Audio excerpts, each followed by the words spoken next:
ជំរាបសួរនាងខ្ញុំឡៃដានីថ្ងៃនេះនឹងចែករំលែកអំពីកិច្ចការដែលត្រូវធ្វើបន្ទាប់ពីការដាក់ពាក្យសុំទិដ្ឋាការដៃគូឬយើងហៅជាភាសាអង់គ្លេសថា Partner Visa បន្ទាប់ពីបានដាក់ពាក្យសុំទិដ្ឋាការដៃគូរួចរាល់ហើយ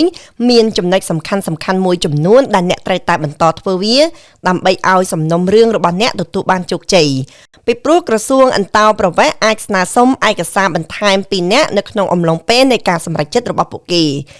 ឯកសារទាំងនោះរួមមាន1ឯកសារបញ្ជាក់ពីភាពរឹងមាំនៃទំនាក់ទំនងរវាងប្តីប្រពន្ធឬក៏ដៃគូឧទាហរណ៍មានដូចជាលិខិតបញ្ជាក់អំពីការកក់កន្លែងស្នាក់នៅរួមគ្នាដូចជាសម្បត្តិយន្តហោះឡានក្រុងឬតាក់ស៊ីរួមគ្នាជាដើម2គឺឯកសារបញ្ជាក់ពីភាពរឹងមាំនិងការជួយទំនុកបម្រុងផ្នែកហិរញ្ញវត្ថុរវាងគ្នានឹងគ្នាឯកសារទាំងនោះមានដូចជាវិក័យប័ត្របង្ហាញអំពីការផ្ទេរប្រាក់ឲ្យគ្នាវិក័យប័ត្រនៃការចំណាយដែលមានឈ្មោះរួមគ្នាចំណុចនេះសំខាន់ខ្លាំងណាស់ចំពោះវិក័យប័ត្រគឺត្រូវតែជាវិក័យប័ត្រដែលមានបញ្ជាក់ឈ្មោះរួមគ្នានៅលើវិក័យប័ត្រនោះតែម្ដងចាចំណែកឯកសារទី3នោះគឺឯកសារបញ្ជាក់ពីភាពបើកចំហនៃទំនាក់ទំនងនៅក្នុងសង្គមឯកសារទាំងនោះមានដូចជាលិខិតអញ្ជើញនៅក្នុងពិធីសង្គមនានាដែលមានឈ្មោះអ្នកទាំងពីរដូចជាពិធីមង្គលការពិធីខួបកំណើត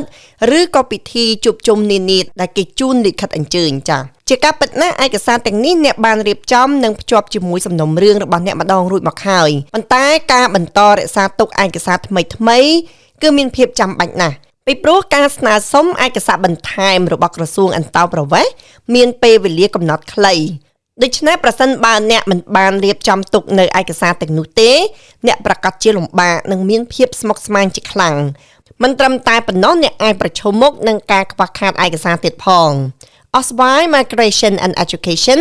គឺជាស្ថាប័នដែលមានជំនាញខ្ពស់នៅក្នុងការរៀបចំសំណុំរឿងទិដ្ឋាការដៃគូ